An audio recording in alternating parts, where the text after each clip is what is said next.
செய்தியாளர் கணபதி இணைந்திருக்கிறார். கணபதி, தற்போதைய அண்மை நிலவரம் என்ன? மிகவும் முக்கியமான பின்னணியை நாம் பார்க்க வேண்டும். காஷ்மீரிலே பஹல்காம் தீவிரவாத தாக்குதல் நடைபெற்ற போது அதற்கு பதிலடியாக ஆபரேஷன் சிந்தூர் நடவடிக்கையை இந்தியா தொடங்கியது. அப்போது பாகிஸ்தான் தீவிரவாத முகாம்கள் தாக்கப்பட்டன. இந்தியாவை தீவிரவாதிகள் தாக்கினால் அவர்களுடைய முகாம்களை நாங்கள் தாக்குவோம் என்கிற நிலைப்பாட்டை இந்தியா எடுத்திருந்தது. பாகிஸ்தான் ராணுவம் அதற்கு பதிலடி கொடுக்க முற்பட்டதால் பாகிஸ்தான் ராணுவ முகாம்களையும் தாக்க வேண்டிய சூழல் உருவானது. அதன் பிறகு பாகிஸ்தான் போர் நிறுத்தத்துக்கு கோரிக்கை வைத்தது. அதன்படியே கோரிக்கை ஏற்றுக்கொள்ளப்பட்டது. தற்போது ராஜ்நாத் சிங் தெரிவித்திருக்கும் கருத்துக்கள் மிகவும் முக்கியமானவை. டெல்லி கார் விபத்து தீவிரவாத தாக்குதல், அதிலே பாகிஸ்தானுக்கு தொடர்பு இருக்கிறது என்று ஆதாரங்கள் மூலம் நிரூபணமானால் நிச்சயமாக நடவடிக்கை எடுக்கப்படும். அதாவது இந்த தாக்குதலுக்கு காரணமானவர்கள் யாராக இருந்தாலும் அவர்களை நாங்கள் விட்டு வைக்க மாட்டோம் என தெரிவித்திருக்கிறார். ஆகவே பாகிஸ்தானை சேர்ந்த தீவிரவாதிகள் இதன் பின்னணியில் இருப்பதாக தெரிந்தால் அந்த தீவிரவாதிகள் மீது நடவடிக்கை எடுப்பதற்கு இந்தியா தயங்காது என ராஜ்நாத் சிங் வலியுறுத்தியிருக்கிறார். ஆகவே பாதுகாப்புத்துறை அமைச்சரான ராஜ்நாத் சிங் மிகவும் வலுவான நிலைப்பாடு ஒன்றை தற்போது இங்கே வலியுறுத்தியிருக்கிறார். திலகவதி, கணபதி, இது ரொம்ப ஒரு டெலிகேட்டான சென்சிட்டிவான இஷ்யூ அப்படின்ற அடிப்படையில நம்ம ரொம்ப பொறுப்போடவே இதனை கையாள வேண்டியிருக்கிறது. அந்த வகையில மத்திய அமைச்சர் ராஜ்நாத் சிங் அவர்கள் பேசும்போது இதற்கு பயங்கரவாத தாக்குதல் தான் இது காரணம், பாகிஸ்தான் பின்னாடி இருக்கிறாங்க, அது போன்ற உறுதியான தகவல்கள் எதுவும் அவர் தெரிவிக்கல இல்லையா? ஒருவேளை அப்படி இருந்தால் பதில் தாக்குதல் நடத்தப்படும், அவர்களுக்கு பாடம் கற்பிக்கப்படும் என்பதாக கூறியிருந்தார் அல்லவா? விசாரணை ஒரு பக்கம் நடைபெற்று வருகிறது. அவர் சொன்னதன் மூலமாக நமக்கு கிடைக்கக்கூடிய சமிக்கைகள் என்ன? ஒருவேளை பாகிஸ்தானுக்கு தொடர்பு இருக்கலாம் என்பதாக நம்ம அதை புரிஞ்சுக்கணுமா? அவர் பயன்படுத்திய வார்த்தைகள் என்ன என்பதை பார்த்தோம் என்றால் அதன் உள்ளர்த்தம் என்ன என்பது புரியும் நமக்கு. Those responsible for this tragedy will be brought to justice and will not be spared under any circumstances என மத்திய பாதுகாப்புத்துறை அமைச்சரான ராஜ்நாத் சிங் தெரிவித்திருக்கிறார். ஆகவே இதிலே அவர் யாரையும் குறை கூறவோ அல்லது யார் மீதும் பழி சுமத்தவோ இல்லை. ஆனால் இதற்கு யார் பொறுப்பாக இருந்தாலும் அவர்கள் மீது நடவடிக்கை எடுக்கப்படும் என தெரிவித்திருக்கிறார். அதே சமயத்திலே விசாரணை தற்போது நடைபெற்றுக் கொண்டிருக்கிறது என்பதையும் தெரிவித்திருக்கிறார். ஆக இதில் பாகிஸ்தான் தீவிரவாதிகளுக்கு தொடர்பு இருந்தால் அவர்கள் மீது தாக்குதல் நடத்தப்படும், வேறு யாருக்கேனும் தொடர்பு இருந்தால் அவர்களையும் விட்டு வைக்க மாட்டோம் என்கிற அர்த்தத்தில் ராஜ்நாத் சிங் பேசியிருக்கிறார். ஆகவே இந்த விபத்துக்கு காரணம் யாராக இருந்தாலும், இந்த கார் வெடிப்புக்கு காரணம் யாராக இருந்தாலும், இந்த கார் வெடிப்பினால் தற்போது உயிரிழப்பு அதிகரித்திருக்கிறது. 9 இருந்த உயிரிழப்பு தற்போது 12 அதிகரித்திருக்கிறது. இந்த உயிரிழப்புக்கு யார் காரணமாக இருந்தாலும் அவர்கள் மீது நிச்சயம் நடவடிக்கை எடுக்கப்படும் என்பது ராஜ்நாத் சிங்கின் கருத்தாக இருக்கிறது.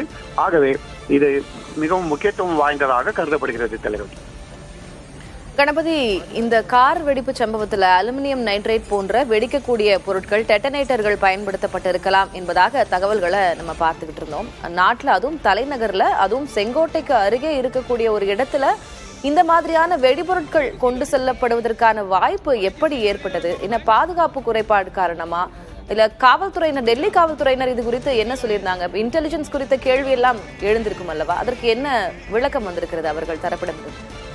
நிச்சயமாக, அதாவது நேற்றைய தினம்தான் ஃபரிதாபாத்திலே மிகப்பெரிய அளவிலே 2900 கிலோ அளவுக்கு வெடிபொருட்கள் மற்றும் வெடிகளை தயாரிப்பதற்கு பயன்படுத்தப்படும் ஃபியூஸ், டைமர் போன்ற பல்வேறு பொருட்கள் பிடிபட்டிருக்கின்றன. அத்தகைய சூழலிலே டெல்லி காவல்துறை மேலும் ஜாக்கிரதையுடன் செயல்பட்டிருக்க வேண்டும். அது தவிர செங்கோட்டை என்பது மக்கள் அதிகம் கூடும் இடம். அதன் அருகிலே பல வணிக நிறுவனங்கள், வணிக வளாகங்கள் இருக்கின்றன. பொதுவாகவே பொதுமக்கள் அதிகம் வந்து போகும் இடமாக இருக்கிறது. அப்படிப்பட்ட இடத்திலே எப்படி வெடிபொருட்கள் நிரப்பப்பட்ட ஒரு கார் நிறுத்தி வைக்கப்பட்டிருந்தது. கார் நிறுத்தத்திலே அந்த கார் வெகு நேரம் இருந்ததாக சொல்லப்பட்டிருக்கிறது. சிசிடிவி காட்சிகள் மூலம் தெரிய வந்திருக்கிறது. பின்னர் அந்த கார் நிறுத்தத்திலிருந்து வெளியே வந்த பிறகு இந்த பயங்கர வெடித்து இதன் காரணமாக உயிரிழப்பு தற்போது 12 அதிகரித்திருக்கிறது. மேலும் 20 பேர் வரை காயமடைந்து சிகிச்சை பெற்றுக் கொண்டிருக்கிறார்கள். இந்த காரிலே அம்மோனியம் நைட்ரேட் மற்றும் ஃபியூவல் ஆயில் என்று சொல்லப்படும் பொருட்களை பயன்படுத்தி வெடிக்க வைப்பதற்கான ஏற்பாடு செய்யப்பட்டிருந்தது என காவல்துறையினர் ஆரம்ப கட்ட தகவலிலே தெரிவித்திருக்கிறார்கள். I-20 கார் தான் பயன்படுத்தப்பட்டது என்பதை உள்துறை அமைச்சர் அமித்ஷாவும் தெரிவித்திருக்கிறார். அப்படி என்றால் அந்த I-20 கார் அங்கே வந்தது எப்படி?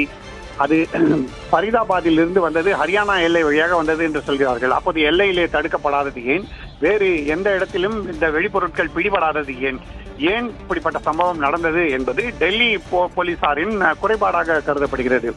அவர்கள் தங்களுடைய சோதனைகளை கடுமையாக செய்திருந்தால் இது போன்ற சூழல் ஏற்பட்டிருக்காது எனவும் கருதப்படுகிறது.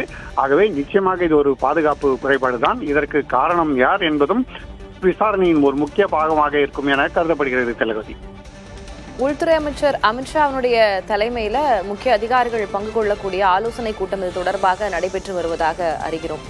என்னென்ன விஷயங்கள் குறித்து இதுல விவாதிக்கப்படுகிறது? ஆலோசனை கூட்டத்தின் முடிவுல ஏதேனும் விளக்கங்களையோ இல்ல நாட்டு மக்களுக்கு ஏதேனும் செய்தியை சொல்ல காத்திருக்கிறார்களா? என்ன விவரம்? டெல்லியின் சட்டம் ஒழுங்குக்கு மத்திய உள்துறை அமைச்சகமே நேரடி பொறுப்பு. ஆகவே பல்வேறு கேள்விகளுக்கு பதிலளிக்க வேண்டிய இடத்திலே உள்துறை அமைச்சர் அமித்ஷா இருக்கிறார். டெல்லி யூனியன் பிரதேசம் என்பதால் சட்டம் ஒழுங்கு பொறுப்பு நேரடியாக மத்திய உள்துறை அமைச்சரால் நிர்வகிக்கப்படுகிறது. ஆகவே டெல்லி காவல்துறையை சேர்ந்த அதிகாரிகள் இதுவரை விசாரணை விவரங்கள் என்ன என்ற அனைத்து விவரங்களையும் ஒன்றாக திரட்டி உள்துறை அமைச்சரிடம் இன்று அளிக்கிறார்கள். அத்துடன் உளவுத்துறையை சேர்ந்தவர்கள் சேகரித்திருக்கும் தகவல்கள், அதாவது தேசிய பாதுகாப்பு முகமை, இன்டெலிஜென்ஸ் பியூரோ மற்றும் பல்வேறு மாநிலங்களை சேர்ந்த காவல்துறைகள், அதாவது இந்த விசாரணையிலே டெல்லியை தவிர ஜம்மு காஷ்மீர் மற்றும் ஹரியானா ஆகிய மாநிலங்களின் காவல்துறைகளும் சம்பந்தப்பட்டிருக்கின்றன. அதன் பிறகு உத்தரப்பிரதேசத்திலே ஒருவர் கைது செய்யப்பட்டிருப்பதன் காரணமாக அங்குள்ள காவல்துறையும் சம்பந்தப்பட்டிருக்கிறது. அவர்கள் என்னென்ன தகவல்களை சேகரித்திருக்கிறார்கள் என்பதும் உள்துறை அமைச்சகத்துக்கு வழங்கப்படுகிறது. இவை அனைத்தையும் ஒன்று திரட்டி அடுத்த கட்ட விசாரணைகளுக்கு ஒருங்கிணைப்புகளை செய்வது உள்துறை அமைச்சகத்தின் பொறுப்பாக இருக்கிறது. ஆகவேதான் உள்துறை அமைச்சர் அமித்ஷா தலைமையிலே ஆலோசனை நடைபெறுகிறது. திலகவதி, பார்க்கலாம் அடுத்த கட்ட நகர்வு என்ன விளக்கம் அளிக்கிறது மத்திய அரசு என்பதாகவும் நம்ம பார்க்கலாம். உங்களுடைய தற்போதைய விவரங்களுக்கு நன்றி கணபதி.